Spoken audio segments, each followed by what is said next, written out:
Good morning and welcome. It's Friday. We've made it through another week. Normally this is the day when we catch up on all the bits and bobs of tabletop role-playing game news, but the only real news affecting us this week is the Gen Con nonsense, which I could talk about, but we're still waiting for some more information, so that's on hold. So morning. Good morning. Good morning, dog. Oh, hi, buddy. Excuse me. Yes, I say hello to people and their dogs. Because the one time I didn't say hello to the person's dog, they got upset. So, yeah. All right, so let's do a review / GM tip. This is a rare run. I am reviewing an adventure from the point of view as a player in the adventure, but I'm also combining it with a Dungeon Master's tip, because what I'm learning by going through this adventure, because it's the first time I've actually played face-to-face in a while, and I'm playing 5e, which is a game I haven't played in like 3 years, and I'm going through Matt Mercer's masterpiece that is Call of the Netherdeep. So I'm gonna say some less than favorable things about this product and about Matt Mercer's legendary creativity based upon my experience with this product. So if you're someone who believes strongly about Matt Mercer in a positive way and will be offended by somebody talking smack about them, you should probably stop watching this now, because I'm gonna talk smack about Mercer. Well, when do I not? Okay, so I am playing through Call of the Netherdeep. I've been playing through with it every week for at least a month and a half with a group of people who range from expert players who have been playing for 40 years to just starters. The Game Master claims he's been playing for a very long time. He claims he loves the module, and it's so well written and so beautiful and so excellent, and he couldn't wait to run it. So we've been going through it now for a month and a half, maybe 2 months. It is awful. All right, let me just, it is awful. It is one of the worst railroad modules I have ever been through. But aren't all modules railroad? Yeah, I mean, sure, if you could look at them, if you run a module as written, it's railroad. But then even then, there are definitely some modules that feel more railroady than the other. Or maybe it's just the DM doesn't have the wherewithal to think outside the very limited scope of the module. But I haven't felt this railroaded in an adventure in a long time. No, I mean, just literally we're going through the second, we've been through 3 dungeons so far. Every one of them has basically been a straight line. We're currently going through what's supposed to be the horrible butcher dungeon where all sorts of horrible things happen. It's basically a straight line. And none of the encounters have treasure. Okay, and we can't really deviate from the straight line. Nothing we've done has allowed us to deviate from the railroad. And what's worse is that this adventure is heavily in favor of this group of NPCs, this rival group of adventurers that are supposed to be following our characters around, constantly trying to one-up us and have this friendly competition with us.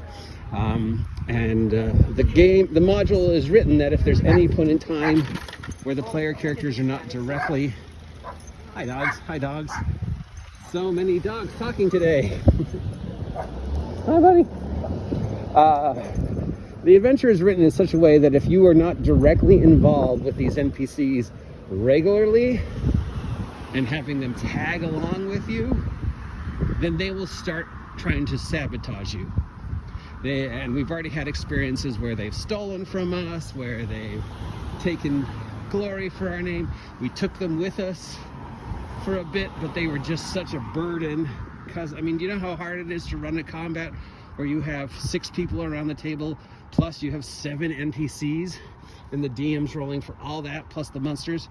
Really, it's ridiculous. And that's too much, responsibility, and that's too much pressure on the DM. And these NPCs are ridiculous. There's not a single human amongst them. There's not a single normal class amongst them. There are all these weird, bizarre races and classes, I guess, to show the diversity of Mercer's world. And every one of them has unbelievably powerful things that none of us have. You can't even find in the book.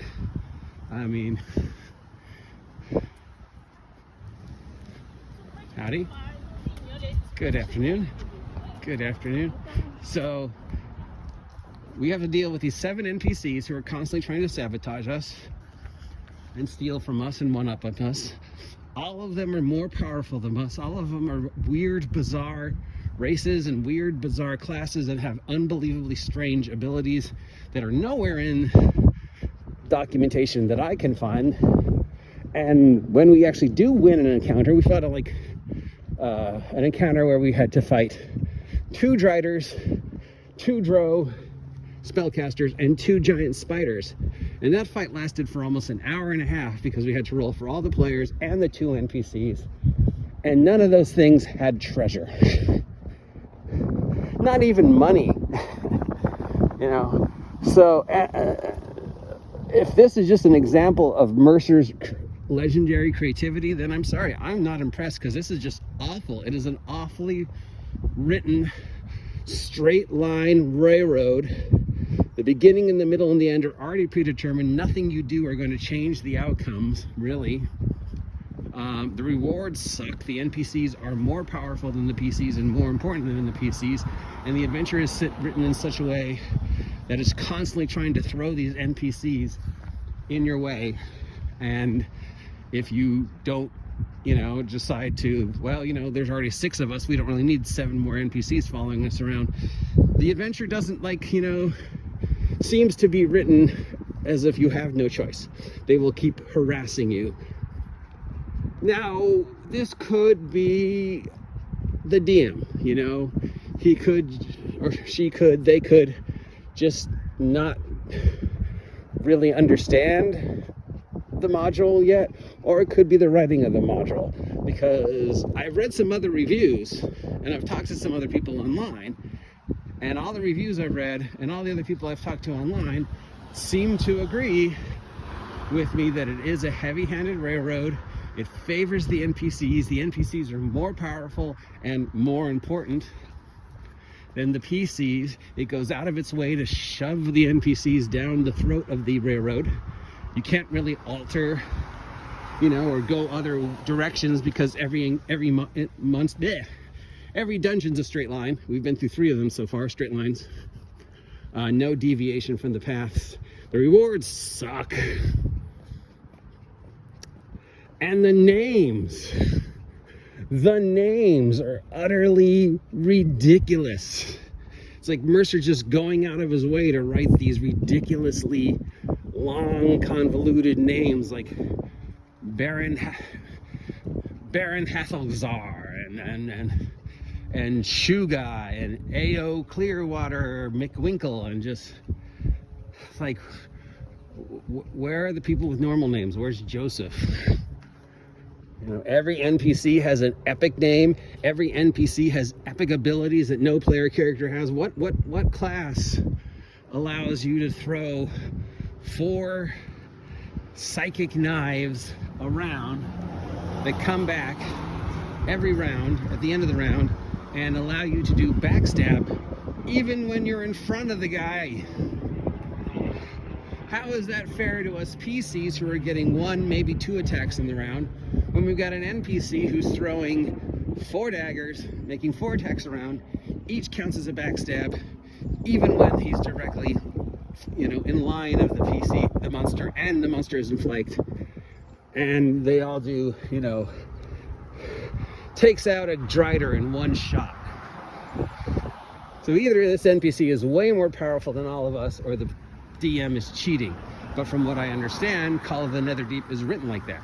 It's very railroady, it's very favorable of the NPCs, and the NPCs all have ridiculous powers that none of the PCs have access to, unless you've also, I guess, followed the secret teachings of Mercer to make these unbelievably convoluted character builds. And I have made some pretty broken character builds in 5e just to see if I could, but this is ridiculous.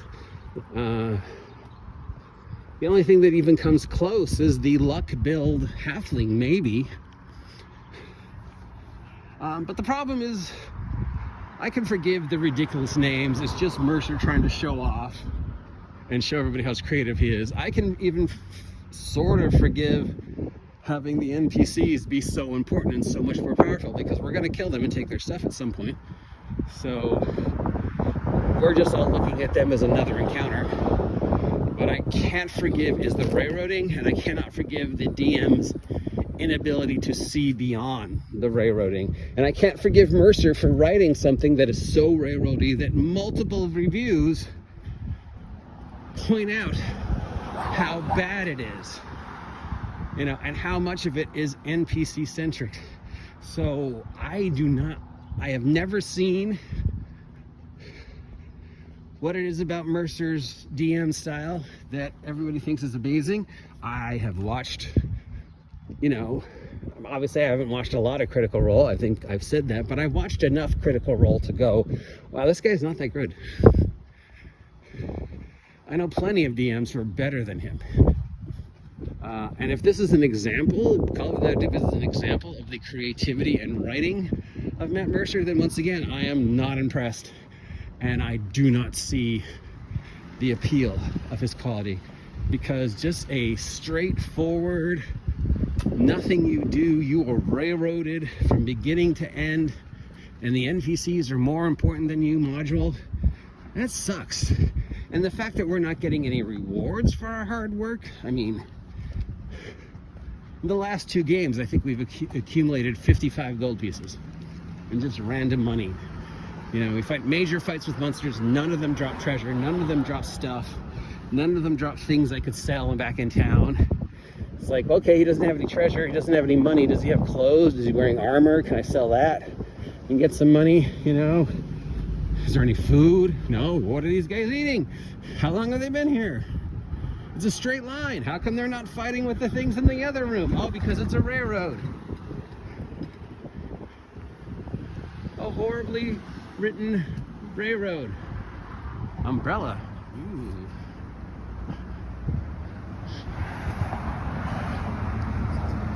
Resident Evil there, buddy. Umbrella pest control.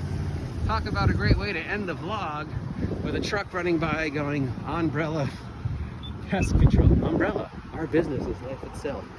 So, in closing, and of course my DM tip in there is, don't run railroad modules. Give yourself the permission to look beyond the writing of the module. The module is not an instruction book. The module is a framework for which you can use to run multiple options.